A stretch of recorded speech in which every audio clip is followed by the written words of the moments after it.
Hola, ¿qué tal? Amigos, amigas, señoras, señores, ¿cómo está? ¿Cómo los ha tratado el frío? Que bastante frío se puso, ¿verdad? En México. En fin, ahorita, pues como que salió tantito el sol y me dio chance de quitarme la chamarra de detective, la que les mostré ayer. Así le digo a mi chamarra. Y pues sí, por fin y a final de cuentas, no hay plazo que no se cumpla. Andrés Manuel López Obrador, junto con las personas de su gabinete, salió a decir el muy importante plan de paz y seguridad nacional, que es una cuestión que obviamente lo está tomando de una forma realmente como debe, se va a apoyar en el ejército, no por la cuestión volteada, ¿no? De mentalidad torcida de quien sea, que esto es que eso avisa la dictadura y que, ay, así como el ejercitito de 11 periodistas chayoteros que ya están en una lista negra, esos muy malos mexicanos que únicamente se han dedicado a atacar, a transgiversar, a desinformar tantas cosas y que el periodismo también en este país es parte de la seguridad, es parte que por eso su labor debe de ser informativa, debe de ser clara, debe de ser profesional, deben de conocer las preguntas que ya se le hicieron a algún personaje para no repetirlas, conocer cuáles son las preguntas que se les deben de hacer entonces que no se les han hecho, que sean de carácter interesante, relevante, porque también el periodismo en México ha estado ahí como que nadando de pechito en el fango de la corrupción y de la impunidad. En fin, las cuestiones entonces de lo que se trató esta conferencia, por supuesto que engloban el uso del ejército. ¿Por qué? Pues obviamente porque son personas mucho mejor preparadas, mucho mejor capacitadas, mucho mejor entrenadas, mucho mejor calificadas. Por eso se tiene que apoyar en este sentido, en este rubro. Aunque la creación de la Guardia Nacional, que como ustedes escucharán a continuación, en una edición, la conferencia duró hora y media, la reduje a media hora, amigos, amigas, señoras y señores, con conceptos que no habíamos escuchado, conceptos además que hay que recordar, conceptos que nos recuerdan de la unidad que hay entre la legislatura y el nuevo gobierno Andrés Manuel López Obrador, además de la presentación y los porqués que nos va a decir en un momento, lo van a escuchar, por qué eligió a este comandante y a este almirante, que son obviamente de su misma línea de la integridad, de la ética, de los principios y sobre todo de la honestidad, que es algo que por supuesto que la gente lo tiene que conocer. Entonces aquí rápidamente, antes de pasar al video, dejarlos con el video de este resumen que con tanto gusto y tanto agrado espero que les sirva, amigos, amigas, señoras y señores. Lo edité para que escuchen todos esos puntos tan importantes que hay que escuchar, incluyendo a Mario Delgado, con la extrañeza de que nuestra futura secretaria de Gobernación, Olga Sánchez Cordero, no habló, al igual que el admirante, ¿no? Quien va a estar al frente, secretario de la Marina, durante el gobierno de Andrés Manuel López Obrador tampoco hablaron. Ya busqué en la página de Twitter de Olga Sánchez Cordero y... ay, ¿dónde la dejé? Aquí está, perdón. Y ella, el último tweet que lanzó fue en noviembre 8 y no se refiere a nada. Nuestra futura secretaria de Gobernación, que aquí la vemos cuando fue a hacer lo de la consulta ciudadana del aeropuerto. Entonces digo, a ver, ¿por qué ella no tuvo participación? Únicamente estoy extrañado. No significa que sea algo malo, pero sí debió de haber hecho el uso de la palabra, ¿no? Llevar algún discurso, entender un poco más en qué va a fungir la Secretaría de Gobernación, a qué se va a dedicar, qué va a estar velando en todo esto de la seguridad y sobre todo para esclarecernos la paz, porque de la misma manera no mencionaron nada sobre el grupo de la Policía Judicial, y esto por supuesto entra dentro de la Secretaría de Gobernación, ¿no? O entrará dentro de la Secretaría de Seguridad, que también se va a crear. Esto es algo que también yo me pregunto, pero en fin, mencionan los hechos que hay que tener muy claros, amigos, amigas, señoras y señores, sobre lo que es la ética. La ética se relaciona con el estudio de la moral de la acción humana, el concepto que proviene del término griego éthicos, que significa carácter, Una sentencia ética es una declaración moral que se elabora en afirmaciones y define lo que es bueno, malo, obligatorio, permitido, etc. en lo referente a una acción o una decisión que por supuesto es en esto la sociedad también se va a tener que comenzar a comportar con ética, porque lo mencionan y por eso vengo con la definición. Por lo tanto, cuando alguien aplica una sentencia ética sobre una persona, está realizando un juicio moral. La ética pues estudia la moral determinada, cómo deben actuar los miembros de una sociedad, por lo tanto, se define como la ciencia del comportamiento moral. Claro que la ética no es coactiva, ya que no impone castigos legales. Sus normas no son leyes. La ética ayuda a la justa aplicación de las normas legales en un estado de derecho, pero en sí misma no es punitiva desde el punto de vista jurídico, sino que promueve una autorregulación. La ética puede dividirse en diversas ramas, entre las que se destacan la ética normativa, la axiología moral, deontología y la ética aplicada. Se refiere a una parte específica de la realidad, como una bioética, la ética de las profesiones. Respecto a los autores fundamentales en el estudio de la ética, uno puede obviarse al alemán Immanuel Kant, bueno, etcétera, Aristóteles, Bauch, Jean-Paul Sartre, Michel Foucault, Friedrich Nietzsche y Albert Camus. Ahora, la definición de reinserción social, que es por lo que hablan del tema, sobre también cómo se van a rehabilitar, se van a transformar todo lo de las cárceles que únicamente han servido como centros de mafia, como centros de torre de control donde se han dirigido robos, secuestros, ¿no?, del crimen organizado. Entonces, la reinserción social, para que lo entendamos, es el proceso y consecuencia de reinsertar o reinsertarse, se conoce como reinserción. Reinsertar, por su parte, es la acción de volver a formar parte de un conjunto o grupo que por algún motivo se había abandonado. El adjetivo social, por último, está vinculado a la sociedad, el conjunto de seres humanos que comparten cultura e historia.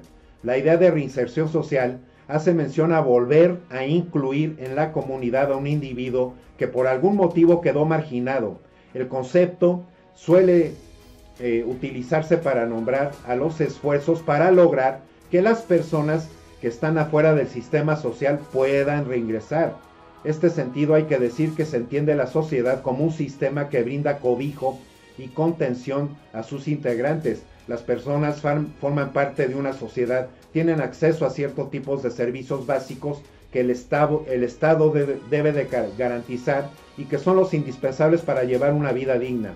Salud, educación, etc. Los individuos que no tienen acceso a estos servicios, por lo tanto, están marginados de la sociedad. Los programas de inserción social apuntan a lograr que las personas estén alejadas de la contención social, sean incluidas. La reinserción social, en ese sentido similar, apunta a reincorporar a aquellos que han salido del sistema, o sea, que se les reeduque, se les haga conscientes de lo que está bien, de lo que está mal, de qué hacer, de qué no hacer, cómo lograr inclusive cambiar su mentalidad, ¿no? Llenar su mentalidad. Esto, por supuesto, tiene mucha parte de la educación y la cultura, o la falta de, que eso por eso mismo es tan importante. Y además escriben, y este tema, esta frase de lesa humanidad, crímenes de lesa humanidad, las mayores atrocidades de la historia, y esto únicamente para que lo entendamos son las atrocidades que el ser humano ha cometido a lo largo de la historia, serían imposibles de olvidar. Los llamados crímenes de lesa humanidad o crímenes contra la humanidad son junto a los crímenes de guerra los delitos más graves que el hombre puede cometer y un agravio para la humanidad de su conjunto, que los ha habido también varios en México. Estos crímenes que no prescribirán jamás y serán juzgados en la Corte Penal Internacional. ¿Qué son los crímenes de lesa humanidad? Según la ONU, los crímenes contra la humanidad engloban los actos que forman parte de un ataque generalizado o sistemático contra una población civil. Se entienden como crímenes de lesa humanidad asesinatos, exterminios, esclavitud, deportación o traslado forzoso de población, encarcelación o privación de la libertad física que viole el derecho internacional, torturas, violaciones, prostitución forzada o violencia sexual, que también se entiende como trata de personas, persecución de un colectivo por muchísimos políticos raciales, nacionales, éticos, culturales, religiosos o de género. Desaparición forzada de personas, apartheid y los actos humanitarios que atenten contra la integridad de las personas. Apartheid es la segregación entre razas, entre grupos, ¿no?, sociales. Eso es el apartheid, que también lo vimos tan manejado y que llevó a la cárcel o a Nelson Mandela en Sudáfrica, en su natal Sudáfrica, que fuera encarcelado y sin embargo este muy buen líder, recordando que el buen líder no es el que oprime, no es el que destroza a las personas, no es el que abusa de las personas, sino que usa su intelecto, su corazón, su espíritu para orientar, para guiar, para educar a las personas de buen modo, precisamente a superarse. Eso precisamente es Mandela. En el mundo es un gran ejemplo de un verdadero líder, así como lo está haciendo Andrés Manuel López Obrador y su gobierno, y que hay muchas cosas que hay que reiterarlo en este sentido. Nuestro futuro presidente electo, ya quedan únicamente 15 días para que entre de lleno la cuarta transformación. Son todas estas cuestiones que se apoya en el ejército, porque llevan mucho mejor entrenamiento, están mejor capacitados, porque obviamente los otros grupos policíacos municipales, etcétera, están realmente debilitados por toda esa corrupción, están muy mal entrenados, no tienen la educación, ¿no?, suficiente, que por lo menos sea preparatoria, que tengan un buen criterio. Entonces, en lo que se limpia eso, y con la idea de que entre la Guardia Nacional, es precisamente para salvaguardar los derechos de la población, que volvamos a adquirir esa tranquilidad, esa confianza con las corporaciones. Y como vuelvo a preguntar, no hablaron nada de la policía judicial, y bueno, entonces ese será otro tema que probablemente se trate un poco más en el futuro. Amigos y amigas, no les quito más su tiempo, los dejo con mi resumen, edición de cosas que no habíamos escuchado, de cosas que dijeron que son importantes mantener en nuestra memoria, que es muy importante la paz, la tranquilidad, la seguridad en nuestro país, con estos personajes, con nuestros secretarios, con estos legisladores y con Andrés Manuel López Obrador, que así lo explican. Por aquí los espero ver en el próximo video, mandándoles un saludo fraterno a todas y a todas ustedes, agradeciendo sus likes, sus suscripciones y sus comentarios, realmente agradecido. Por aquí nos seguimos viendo, yo trayéndoles cosas relevantes, notas con más fondo, que en verdad les sirvan para que estén lo más clara y lo mejor informados. Que estén muy bien, hasta la próxima. Las y los mexicanos merecemos vivir sin miedo. El anhelo de paz y seguridad es uno de los clamores fundamentales de los más de 30 millones de personas que el 1 de julio votaron por una auténtica transformación del país, y es un anhelo también de los mexicanos en general. El licenciado Andrés Manuel López Obrador, presidente electo, se ha comprometido desde la campaña y en este periodo de transición por hacer que este sueño se cristalice en favor de las personas, las familias y sus comunidades. Vivir en paz es mucho más que solo reducir índices de violencia. La paz que se busca en la cuarta transformación tiene que ver con la generación de condiciones de vida digna para las y los mexicanos, especialmente para los grupos más vulnerables. El combate a la corrupción y la superación de la impunidad serán dos claves fundamentales en este proceso. México vive una crisis de seguridad que urge ser atendida desde una nueva visión y con acciones que garanticen el bienestar de todas y todos los mexicanos. En el gobierno de Andrés Manuel se combatirá la inseguridad de raíz a través del Plan Nacional de Paz y Seguridad. Este plan está integrado por las siguientes acciones. 1. Erradicar la corrupción y reactivar la Procuración de Justicia. Se eliminará el fuero, los paraísos fiscales, y se van a monitorear en tiempo real las adquisiciones y las declaraciones fiscales de patrimonio y de intereses de todos los servidores públicos serán obligatorias. 2. Garantizar empleo, educación y salud a través de programas de desarrollo y bienestar para reducir la pobreza y la marginación y disminuir delitos de todo tipo. 3. garantizar el respeto y la promoción de los derechos humanos. El nuevo gobierno no permitirá la represión, la tortura o actos ilegales desde el poder y se investigará cualquier denuncia de violación a los derechos humanos. 4. Regenerar la ética de la sociedad a través de una constitución moral para mejorar la relación en lo individual y lo colectivo, y con un gobierno austero, honesto, incluyente y respetuoso de las libertades. 5. Reformular el combate a las drogas, reorientando de manera negociada y bilateral los recursos para su erradicación y aplicarlos en programas de reinserción y desintoxicación. 6. Emprender la construcción de la paz adoptando modelos de justicia que garanticen los derechos de las víctimas con base en los 4 ejes de justicia transicional: la verdad, la justicia, la reparación del daño y garantía de no repetición de los crímenes cometidos. Para el proceso de pacificación se impulsarán leyes que contribuyen a poner fin a las confrontaciones armadas y posibilitar los procesos de desarme del crimen organizado.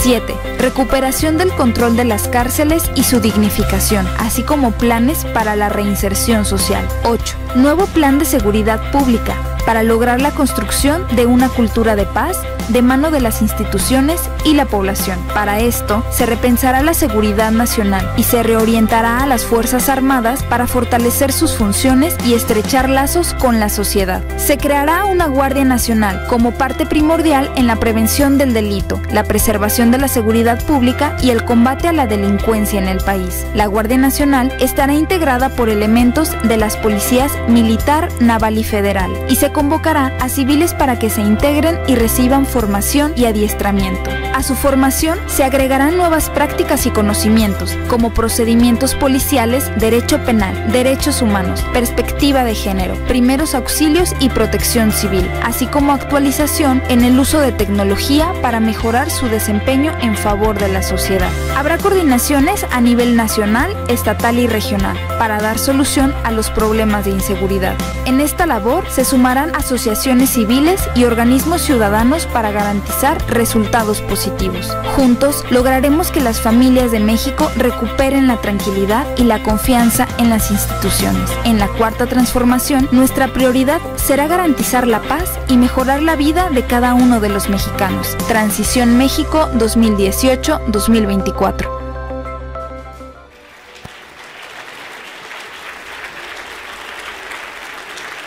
La crisis de seguridad que vive México no ha sido vista desde los tiempos posrevolucionarios, como la falta de empleos de calidad, la insuficiencia del sistema educativo, la descomposición institucional, el deterioro del tejido social, la crisis de valores cívicos, el fenómeno de las adicciones, etcétera, etcétera, etcétera. Pero se dejan de lado los llamados delitos de cuello blanco. Entre unos y otros existen vasos comunicantes y redes de complicidad evidentes o discretas, pero en todo caso insoslayables.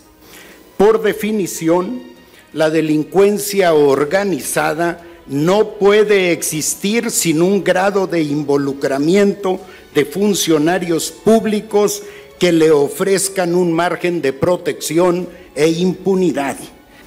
Primero, erradicar la corrupción y rehabilitar la procuración de justicia. La supresión de las prácticas corruptas, que es el propósito más relevante del próximo gobierno, tendrá por sí misma un efecto positivo en la reducción de los índices delictivos, con énfasis en corporaciones policiales y militares, ministerios públicos, juzgados y otras instancias de seguridad pública y de procuración e impartición de justicia. Se erradicará la represión y nadie será torturado, desaparecido o asesinado por un cuerpo de seguridad del Estado.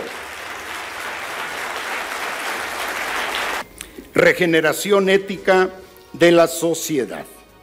La regeneración ética es al mismo tiempo un medio y un propósito de la Cuarta Transformación.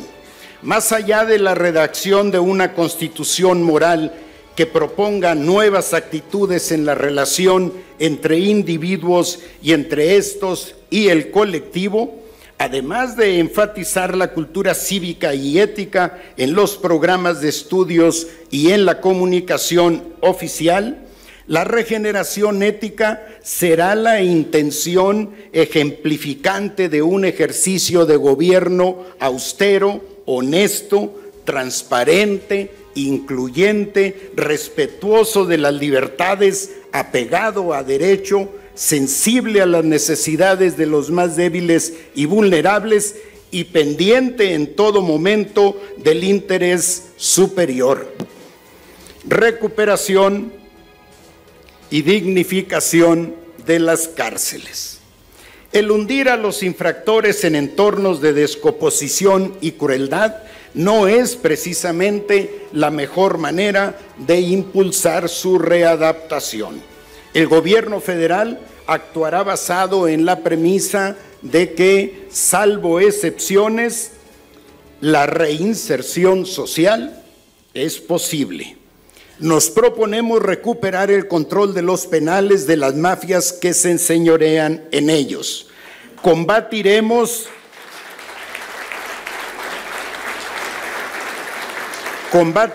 la corrupción de las autoridades carcelarias. Estableceremos un régimen de respeto a los derechos de los internos. Separaremos a los imputados de los sentenciados. Garantizaremos que la cárcel no sea un doble castigo para las mujeres y dignificaremos las condiciones de alojamiento, salud y alimentación de los reclusos. Todo ello en atención a recomendaciones de organismos nacionales e internacionales y en estricto acatamiento a las resoluciones emitidas por la Comisión Nacional de Derechos Humanos, así como la carencia de una institución policial profesional y capaz de afrontar el desafío de la inseguridad y la violencia que actualmente marca a nuestro país. Los planes y programas serán unificados de acuerdo a un plan de estudios elaborado en forma conjunta por las Secretarías de Seguridad y Protección Ciudadana, Defensa Nacional, Marina y Gobernación, con énfasis en procedimientos policiales, derecho penal, derechos humanos, perspectiva de género, primeros auxilios, protección civil y control en el uso de la fuerza, entre otros conocimientos necesarios para su mejor desempeño.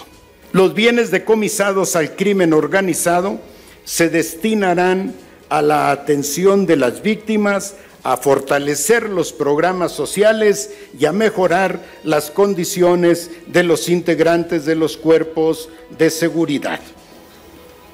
Finalmente, el gobierno reconocerá explícitamente la jurisdicción de la Corte Penal Internacional, instancia a la que se recurrirá cuando sea necesario para el esclarecimiento y castigo de crímenes de lesa humanidad. Este plan llevará la paz a cada rincón del país. Dará nuevamente a la sociedad el derecho a vivir con seguridad. Los niños podrán jugar de nuevo en las calles, las mujeres podrán vivir sin ser molestadas y los hombres podrán trabajar en paz y honradamente. Gracias a todos por su atención.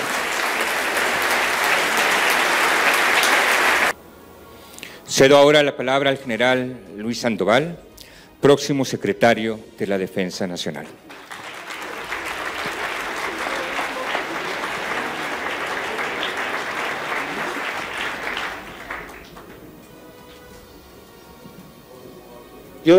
Señor presidente electo, daré lectura al concepto operacional de la Guardia Nacional. Las Fuerzas Armadas son instituciones orientadas a la defensa de la soberanía ante amenazas exteriores y preservación del orden interior. pero en ampliación a sus misiones ha participado como auxiliares en la seguridad pública, convirtiéndose hoy en una herramienta indispensable del Estado para recuperar la paz social. Con el propósito de apoyar el fin de la seguridad pública, bajo un marco legal y sin perder su razón intrínseca por la defensa de la soberanía, se constituirá la Guardia Nacional como una fuerza adicional a las Fuerzas Armadas ya existentes y se integrará a la Secretaría de la Defensa Nacional. Su esquema entrará en operación a partir del 1 de diciembre, en tanto se hacen las adecuaciones jurídicas correspondientes. La nueva corporación contará con vehículos, uniformes, insignias y equipo que la identifiquen, generen sentido de pertenencia en el personal integrante y propicien el acercamiento con la población y la confianza de la sociedad. Su conformación se llevará a cabo en 3 etapas, bajo el concepto siguiente. En la primera, se integrarán las unidades de policía militar, policía naval, así como elementos de la Policía Federal. En una tercera etapa, se convocará a la juventud en general para incorporarse hasta alcanzar 50,000 efectivos. La ejecución de esta última etapa se llevará a cabo por medio de la estructura militar de las Fuerzas Armadas. Se dividirá el territorio nacional en 266 regiones, delimitadas por la cantidad de población y la incidencia delictiva. Los soldados, pilotos y marinos son en esencia pueblo uniformado. La condición popular nos motiva a asumir la noble responsabilidad de participar en la seguridad pública y la protección de la integridad y el patrimonio de los mexicanos. Se cumplirá su misión con estricto respeto a los derechos humanos y en permanente apego a las normas jurídicas y reglamentarias sobre el ejercicio del uso legítimo de la fuerza. Permito invitar a hacer uso de la palabra ahora al diputado Mario Delgado, coordinador del Grupo Parlamentario de Morena. Licenciado Andrés Manuel López Obrador, antes de mi intervención quisiera informarle que el día de ayer se aprobó, ayer empezamos, le iba a explicar, no me dejan. Se aprobó la Ley Orgánica de la Administración Pública Federal y ahí estuvieron sus diputados hasta las 2 de la mañana.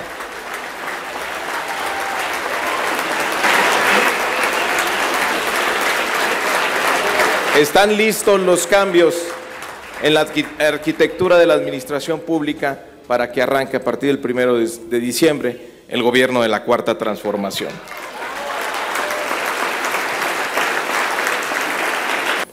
Son 3 los factores principales de esta situación. Las políticas y medidas económicas implantadas desde hace 30 años, que han reducido las perspectivas de millones de mexicanos de tener un trabajo formal, seguridad social, educación o vivienda. La creciente corrupción y la aplicación desde hace 12 años de una estrategia rotundamente fallida en materia de seguridad y combate a la delincuencia. Ambos se enfrascaron, en cambio, en una lógica de guerra que agravó la inseguridad ciudadana, generó una catástrofe de derechos humanos y, paradójicamente, fortaleció a la delincuencia al impulsar a los grandes grupos delictivos a diversificar y extender sus actividades y al provocar la atomización de los grandes cárteles en pequeñas células dispersas por buena parte del territorio nacional. La aguda carencia de una policía profesional capaz de prevenir e investigar y de identificar y detener a presuntos culpables de actos ilícitos. Para resolver la inseguridad, la violencia y el descontrol de diversas regiones, Es necesario un programa en los ámbitos jurídico, económico, social, educativo y de salud. En muchas circunstancias históricas, tanto nacionales como foráneas, ha quedado claro que la paz y la tranquilidad, como lo ha señalado el presidente electo en múltiples ocasiones, son frutos de la justicia y del bienestar. Sin el concurso de los institutos armados, el retiro de los soldados y marinos de las tareas de seguridad pública colocaría a diversas regiones y a sus habitantes en una total indefensión ante la criminalidad organizada. A la capacitación teórica y práctica y al entrenamiento físico castrense se agregará una formación académica y práctica en procedimientos policiales, derecho penal, derechos humanos, perspectiva de género, primeros auxilios, protección civil y otros conocimientos necesarios para el buen desempeño de los elementos. Señor presidente, la bancada de la coalición está integrada, de Coalición Juntos Haremos Historia, está integrada por diputados y diputadas valientes, unidos y con un gran compromiso para acompañarlo en la cuarta transformación nacional. Estamos listos para hacer las reformas necesarias para que se logre la construcción de la paz en nuestro país. Muchas gracias.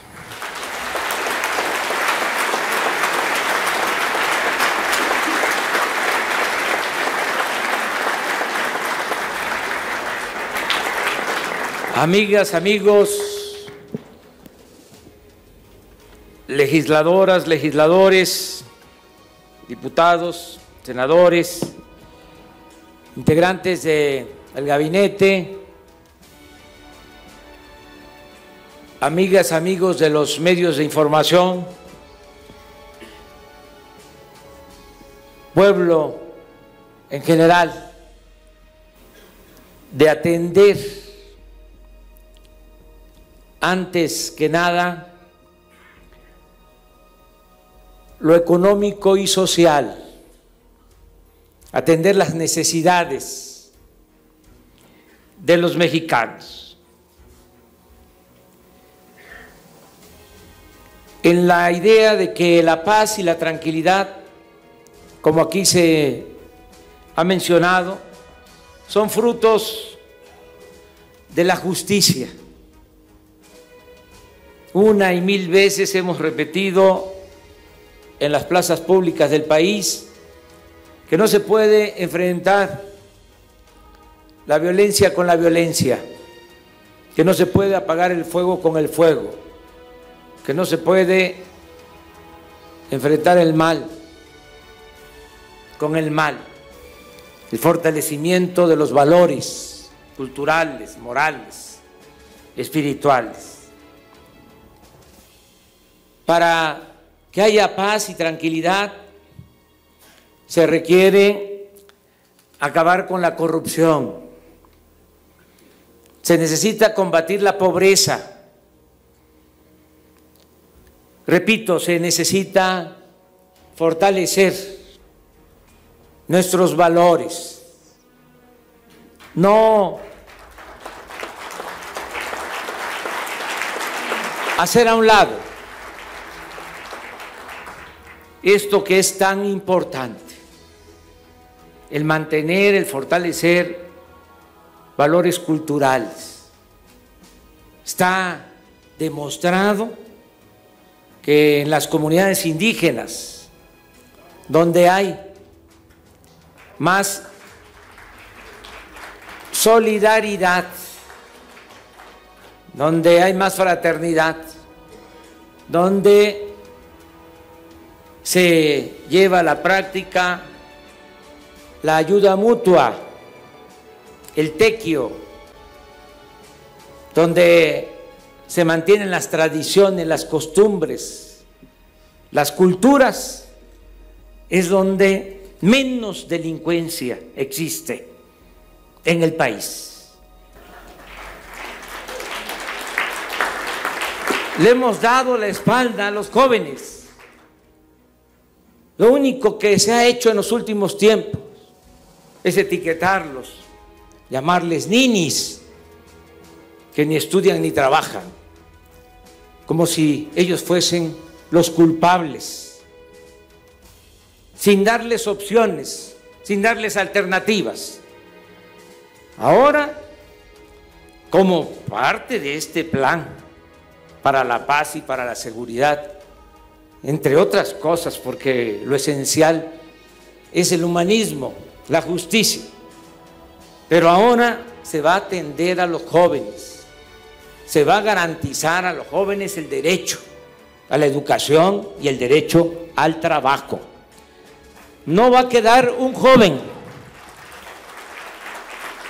sin oportunidades de estudio y de trabajo. Por eso somos distintos los gobiernos anteriores, porque ellos nunca vieron esto, nunca. Siempre pensaron que se podía resolver el problema con medidas coercitivas, con cárceles, con amenazas de mano dura, con leyes más severas. Y por eso el fracaso rotundo en el tema, en el asunto de la seguridad pública. Hay mucha descomposición en estos cuerpos policiales. Se creó, como aquí se dijo, hace 20 años la Policía Federal con el propósito de que con esta corporación se garantizara la seguridad pública, en la cual, con honrosas excepciones, hay falta de profesionalismo y de integridad en una sola corporación, en la Guardia Nacional. Esa fue la decisión que tomamos.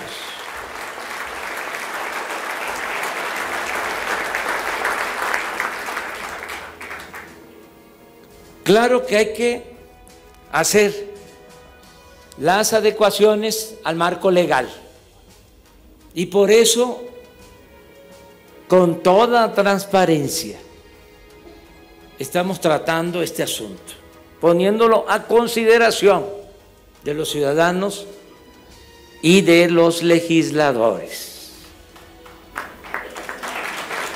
Les pedimos que nos ayuden, porque hay que hacer una reforma constitucional. Ya no queremos la simulación, solo en el porfiriato se decía y se usaba la frase de que la Constitución se respetaba en la forma para violarse en el fondo. Nosotros no somos porfiristas, nosotros vamos a respetar la Constitución en la forma y en el fondo. El concepto de Guardia Nacional en la Constitución desde hace mucho tiempo, desde la Constitución de 1857.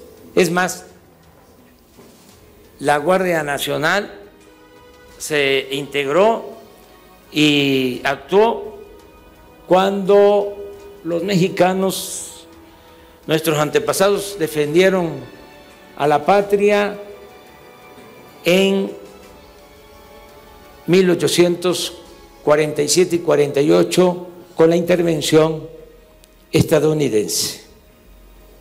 Añado que vamos a organizarnos como aquí se ha dicho.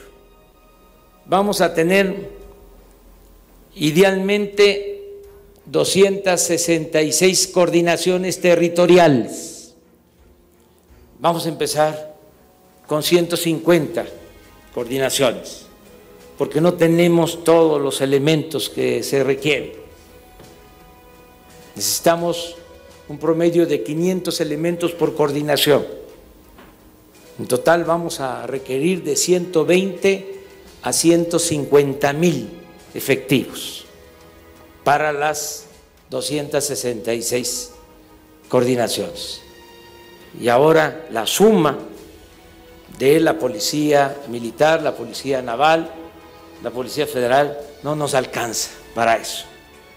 Por eso vamos a convocar a reclutar a nuevos elementos.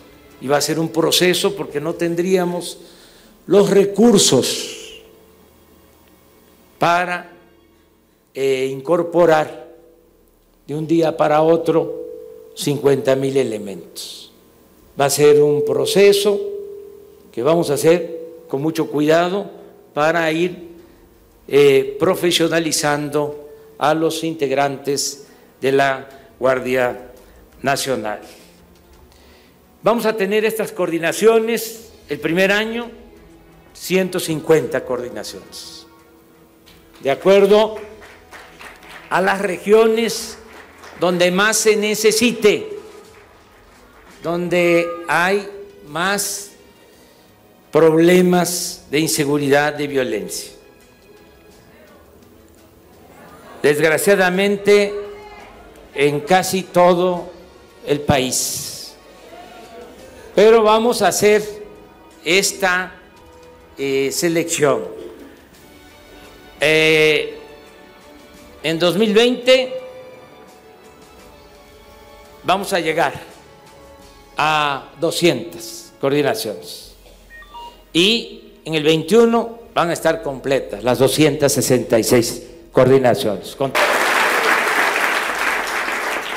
Me da mucha tranquilidad, así lo digo, el que tengamos la colaboración del general Luis Crescencio Sandoval, próximo secretario de la Defensa.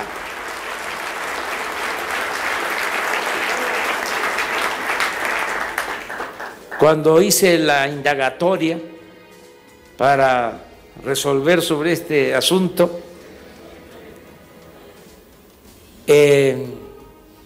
cuidé varios aspectos y dos virtudes a favor de el general Luis Crescencio Sandoval que se repitieron en mi consulta. Una, su liderazgo al interior del ejército, que eso es muy importante. Y la otra virtud muy importante es que en los cuestionarios que hacía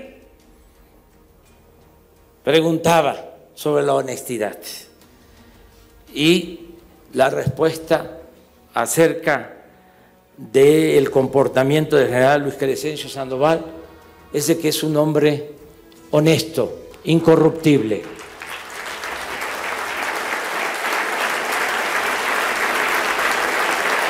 Lo mismo en el caso del almirante José Rafael Ojeda, que está aquí con nosotros, próximo secretario de Marina, que tengan la seguridad de que se van a respetar los derechos humanos. No está en la Constitución, pero sí en la ley del Ejército y de la Marina. En esas leyes, en esos ordenamientos se expresa que el comandante supremo de las Fuerzas Armadas es el presidente de la República. Y el próximo presidente de la República nunca va a dar la orden de que el Ejército, la Marina o cualquier corporación policíaca se utilicen para reprimir al pueblo de México. Tengan confianza. Vamos a actuar con responsabilidad y vamos a garantizar la paz y la tranquilidad a los mexicanos. Muchas gracias, amigas y amigos.